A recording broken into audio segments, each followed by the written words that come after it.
So heart rate variability is one of the most important trackers for our health and lifespan, and yet it's really hard to track. And so in this video, we're going to break down what is HRV, why you should be paying attention to it, and actually a better metric we can track, and of course, how we're going to fix all this. So let's get stuck right in.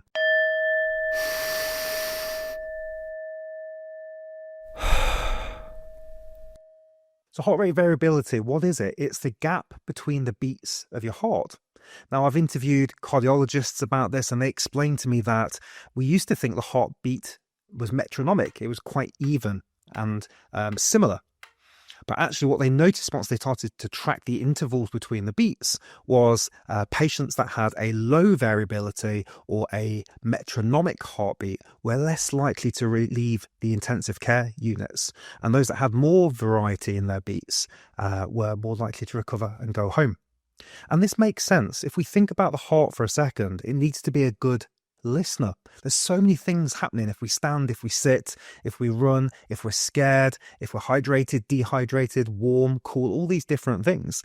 The heart has to make microscopic adjustments all the time.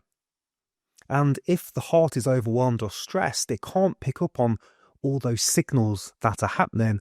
And so it defaults, it doesn't know what to do. So it goes back to this metronomic low variability. Now, the problem with tracking this is it's really difficult. I have an Aura ring and it tracks my HRV.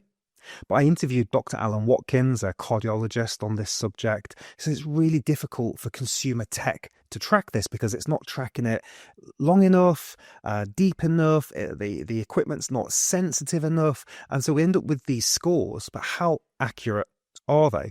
And we know we want to improve it, but if we don't have a baseline, what are we going to do? So that there's another metric. And until now, we weren't able to track this one either. But in the next year, I think this is going to be one of the most important metrics we're going to be tracking for our health. And it's called breath rate variability. I'm going to let Patrick explain from a recent podcast I did. Breathing variability there's two concepts that are very similar. You have RRV, so respiratory rate variability. It's just like the breath-to-breath interval and the variability between them. And you have then BRV is like that plus the tidal volume. So it's like the variability between, you might have the same pace, but then there might be like the volume might change depending on how much you breathe. But ultimately, they both measure the same thing, which is like the state of the nervous system. And unfortunately, like when I looked into the first, like obviously with the device, we can understand that. And so I was looking into like, what would it tell you? Like if you could measure this, what would be the value?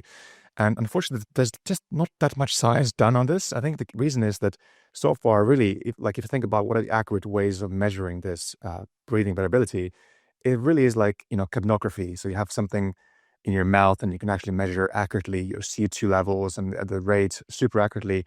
And where you have it is actually ICU, like the intensive care unit, emergency room. So like it's not that many environments where you measure this these days. So if you look at the research papers on BRV or RRV, most of them are like, where is this useful for predicting stuff for ICU or for people coming into emergencies?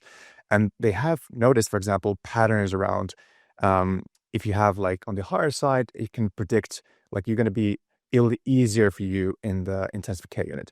But there's also like opposite sides. If you have very kind of too high, it can also be dangerous. So it does seem like with most things in biology, with breathing variability, you want to have it in this Goldilocks zone. So it's not too low, it's not too high.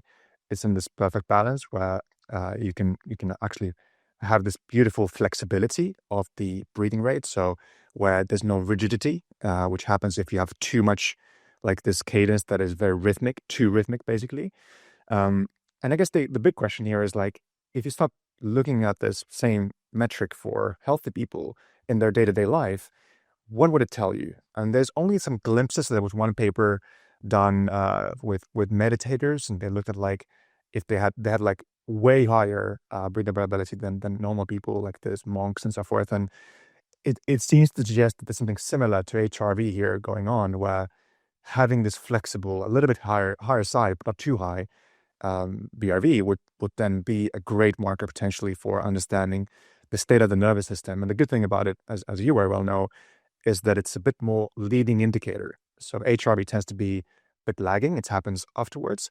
Whereas BRV might be something we have, well, first of all, we have more control over, but also it's kind of happening right now. So that's something I'm excited about, is like actually scaling this and seeing whether it could be something kind of the next HRV and something that people actually benefit from quite soon, but we'll see. So what Patrick was talking about there was breath rate variability, something completely unknown to anybody outside of the intensive care units, and something that within the next 12 to 18 months, we're going to have access to. And we're going to be able to have something that's not laggy and hard to measure, but something instant. So what are we going to do about that? How are we going to improve that? Well, knowledge is important and baselines are really, really critical. But what we also want to do is know how to improve these measures.